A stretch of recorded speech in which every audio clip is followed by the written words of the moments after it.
नमस्कार, मैं प्रांशु राठौर और आप देख रहे हैं नेक्स्ट 9 न्यूज। महाराष्ट्र की सियासत अब और भी तेज होती हुई दिखाई दे रही है। जब से महाराष्ट्र सरकार ने फैसला लिया है शिवसेना के प्रमुख उद्धव ठाकरे के बेहद करीबी और सांसद संजय राउत के खिलाफ। जी हां, आपको बता दें, संजय राउत जो इस वक्त ईडी की हिरासत में है। 4 अगस्त तक संजय राउत को ईडी की हिरासत में रहना पड़ेगा। दरअसल पात्रा चौल घोटाले मामले में संजय राउत मनी लॉन्ड्रिंग के मामले में बुरी तरीके से फंसे हुए हैं। इतना ही नहीं, इस विवाद में संजय राउत की पत्नी वर्षा का नाम भी सामने आया है। ऐसे में उद्धव ठाकरे अपनी नाराजगी को जाहिर कर रहे हैं, तो वहीं दूसरी ही तरफ उनके बेटे आदित्य ठाकरे भी कह चुके हैं ये सरकार लंबे समय तक नहीं चलने वाली है। बीजेपी के समर्थन से महाराष्ट्र में नई सरकार बनी है। डिप्टी सीएम है देवेंद्र फडणवीस और मुख्यमंत्री है शिवसेना के ही विधायक रहे एकनाथ शिंदे।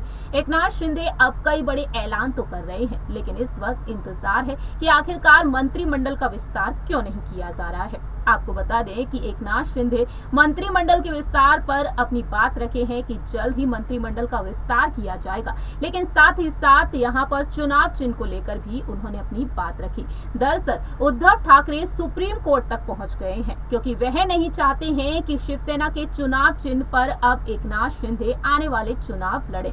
ऐसे में देखा जाए, पहले ये लड़ाई चुनाव आयोग तक पहुंची थी और अब यह चुनाव चिन्ह तक पहुंच चुकी है। आखिरकार एकनाथ शिंदे ने क्या कुछ कहा है, आपको बताते हैं इस रिपोर्ट के जरिए।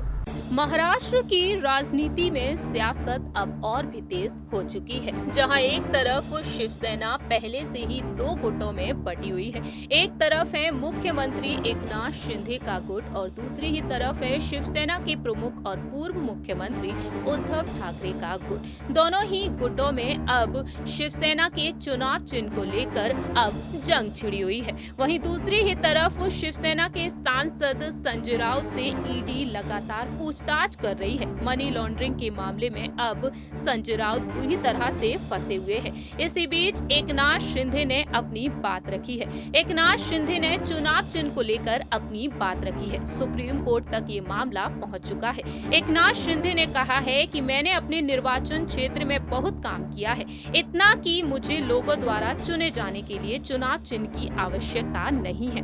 पुणे में एक रैली में उन्होंने अपनी बात रखी। सरकार सत्ता में आई और हमारी पार्टी के प्रमुख मुख्यमंत्री बने, हम सभी काम पर उतर गए। इसी बीच लोग मुझसे मिलने आते थे, क्योंकि कुछ लोगों ने उद्धव ठाकरे के पास समय नहीं था। हमारे लोगों को भुगतना पड़ा। सरकार में जो हो रहा था वह असहनीय था। हमने ये फैसला इसलिए लिया क्योंकि आगामी चुनावों में शिवसेना के पास केवल उतने ही विधानसभा यानी कि विधायक हुआ करते थे जितने की उंगलियों पर गिने जा सके। शिवसेना को खत्म करने का प्रयास जारी रहा था। लोगों को जेल में डाला जा रहा था और वे उन्हें खुद को बचाने के लिए अपनी पार्टियों में शामिल होने के लिए भी कहा जा रहा था। एकनाथ शिंदे से कई सवाल रिपीट। इतना ही नहीं, एकनाथ शिंदे ने तमाम बातें रखी।